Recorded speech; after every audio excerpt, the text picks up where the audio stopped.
Hey guys, it's me, Steve WB, and welcome back to the channel. And today we're going to be entering the mini golf video challenge, Snapmaker's mini golf video challenge, that is. And it's based around Easter and spring and golf. And what you have to do is you actually have to make a mini golf set, or you have to make like your own version of a golf game to qualify for 500 bucks in gift cards. Of course, I have the Snapmaker now, so I wanted to accept this challenge and see what I could do. And I put my brain to it, and I actually came up with this right here. That's right, it's already done. But I'm not going to show you too much of it. I'm going to actually show you how I built it. I'm going to show you the build process, and then I'm going to show you what it actually does. So the first thing we're going to do is cut over, and I'm going to show you my screen and show you the CAD work that I did. Alright, I don't know how well you guys can see it, but it's 2 a.m. and I just finished modeling my 8 different holes. You have a bridge, a tunnel, a diamond, an S-curve, some rolling hills here. You have a donut.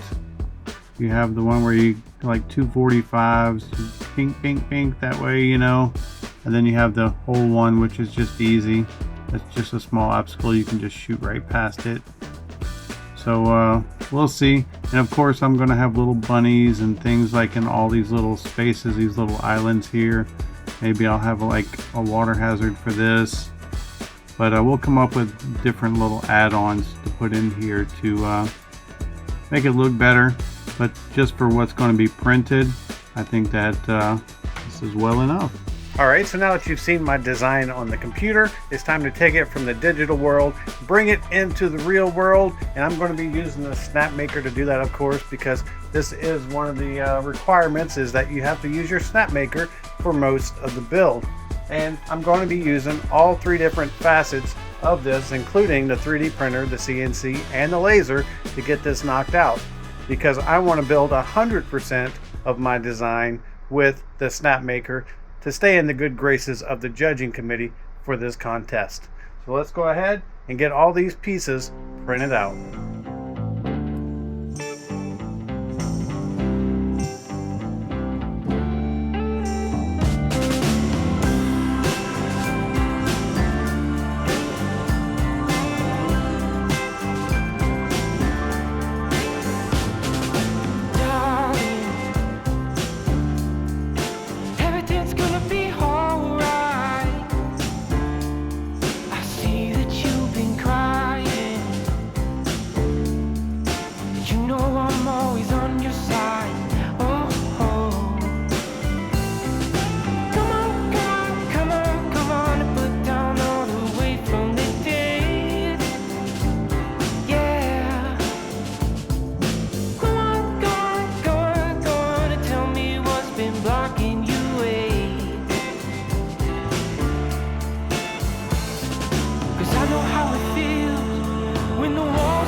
Everything was going swimmingly well, and then I finally had a mess up.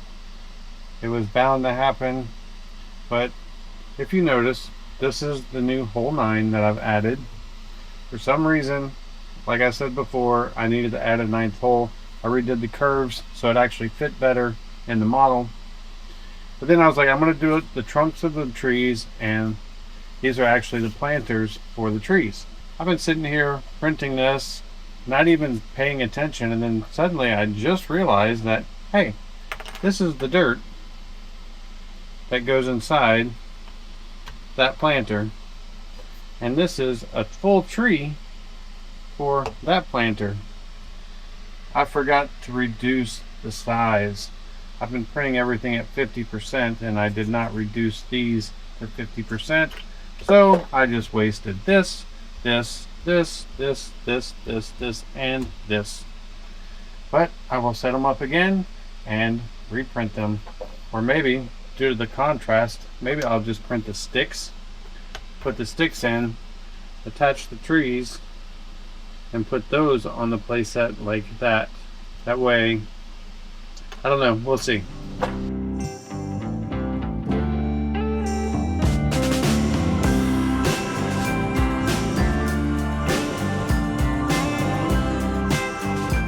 Alright, so this adventure continues. You can see I'm actually printing a windmill right now.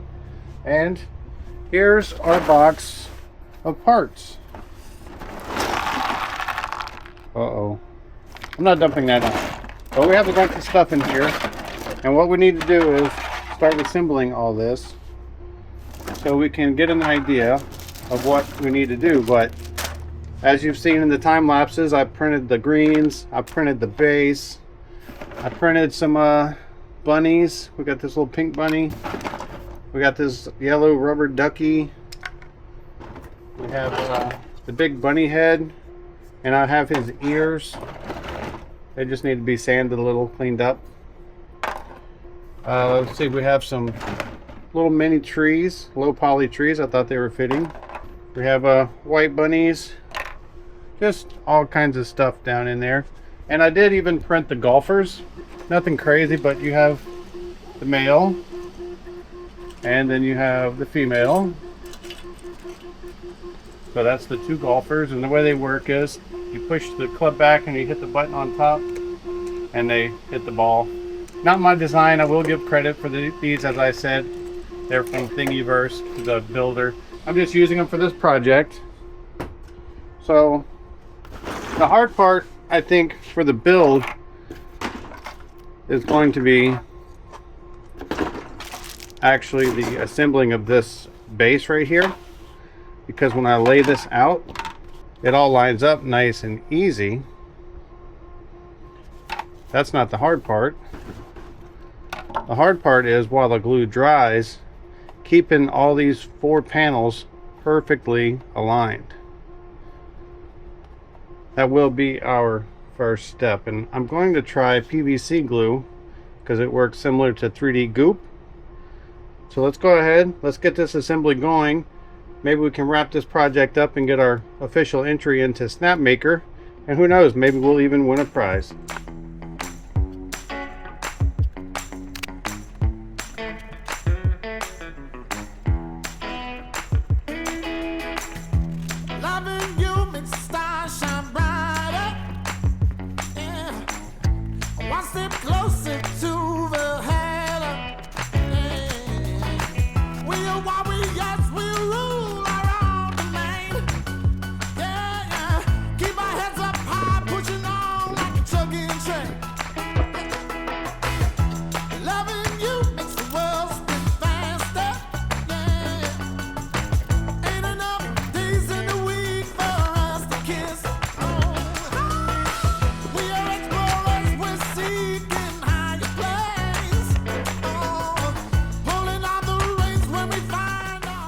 It's coming out so good. I think this one could be a contest winner, or at least a finalist. It might not be first place, but I don't think it'll be last. Now, since it's almost all the way together, I still have to glue stuff down. The concept is you play a hole, and then after you play a hole, you'll rotate this around, and then you'll play the next hole. And we have the little golfer here. I will leave credit for where the golfer came from. Then what you do is you take your golfer and you put his club back, and you kind of line him up for the shot, and you can hold it like this and you just hit it like that and he shoots the ball. Now the only obstacle I need to correct to use a bigger ball is this one, and I will probably make that hole bigger and correct it in CAD. These larger steel ones do pretty well. You set them like this, and then you can just hit it like that. So I will make it to where I'll accept a larger metal ball like this, and you can make this shot You just got to be willing to hit it hard enough. Oops, and I took out a bunny. But anyway, a little fine tuning to do, a little more work, but we're getting close.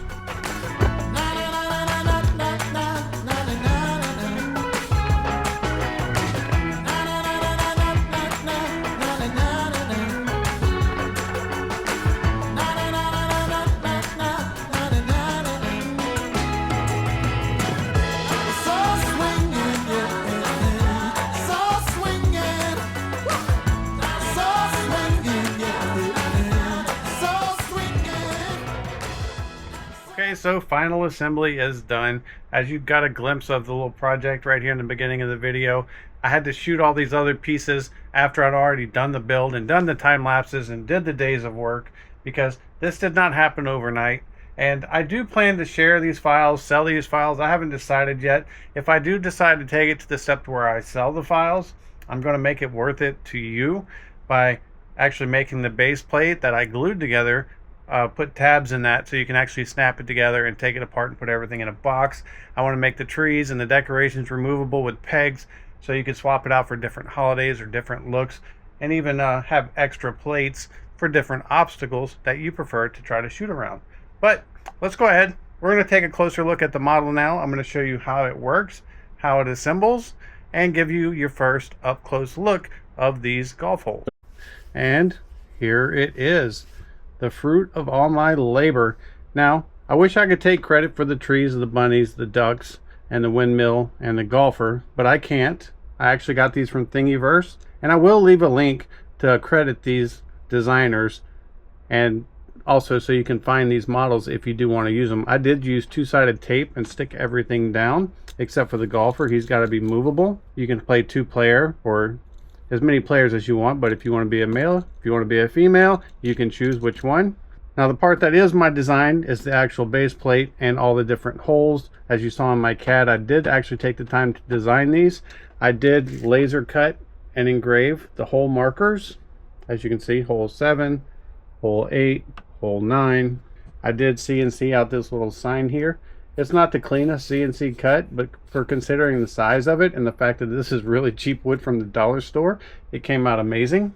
The bunny itself came from Snapmaker. This is their design. This is something that they allowed us to use in our pieces for this competition. And the windmill I did in a two-tone. I did it with the white and with the silk blue and pink. And I actually used a robot axle to keep the windmill attached. But the way that this setup works is I originally planned on making plastic ball bearings for the underneath, and I was going to have these little balls to help all these plates slide on really easily. But then I decided that how annoying would it be to have 200 little plastic balls, and if you drop this thing they go everywhere. So I just made these plastic rails or rings that actually go in these grooves, and what that does is it raises the greens to the heights that they need to be, but it also gives it a lot smaller contact patch, allowing this to slide around. You can see how easy it is to maneuver the holes. And the way that the game works, of course, is you start on hole number 1. After you play the hole, you rotate the game. You play hole 2, hole 3, hole 4, hole 5, hole 6, 7, 8, and 9, and the windmill being on the 9th hole. The windmill is movable, but came out quite nice. I'm very happy with the result of this little set. In the center here, you can see when I remove the rabbit's head that this is where the hole is. I'm using just a, I think it's a 6mm steel ball bearing. They are stainless steel. They're hard to get out of here. I plan to use a magnet to get them out, but I didn't realize that these balls were actually stainless steel and a magnet doesn't stick to them. But I'm just going to get some balls that are actually magnetic, and I'll just have a little stick with a magnet on it to retrieve the ball. And then of course when you use the golfer and you want to golf, of course I'm going to start on the easiest hole, but you just place your ball where you want it to be. You pull the club back on the golfer and you line up your shot. You can hold this with your finger to hold the golfer nice planted, and you just tap it, and shoot it to the hole. Now the golfer isn't really intended to move around the course. It's like basically you get one shot per hole to see whether you make it, and you know, out of 9 shots, if you make 4 of them, then you have 4 points. 9 would be a perfect score. And you know, the different obstacles are kind of like a mini golf course, so you can actually position your player and you try to shoot around the obstacles to make it in. This didn't turn out to be actually such a difficult course, but if you know, I've been playing it a little bit too, so I've gotten some practice, and it just is easy and fun. And then of course, as you go, the holes get more and more difficult. Like with this one, you have the little rubber duck here, and you can't just shoot straight to the hole. So the way that this hole was kind of designed is you have to kind of like shoot through this groove, and it's going to hit that curve, then hit this curve over here, and then go towards the hole. And I'm making all these shots because this desk has a slope on it, so everything's wanting to roll that way. It's not normally that easy, but overall it's a really cool concept. The game came out nicer than I would have expected. I'm not an inventor and I'm not a designer, but I just kind of had an aha moment, or what I thought would be a fun little entry for this contest, and this is what I came up with. Let me know what you guys think. Let me know if you've ever seen a game like this before. And of course, as always, if you like content like this, then drop a like, subscribe to this channel, and give me some feedback and tell me the kind of stuff and builds you would like to see me do. Until next time, I'm Steve WB, and I'm out.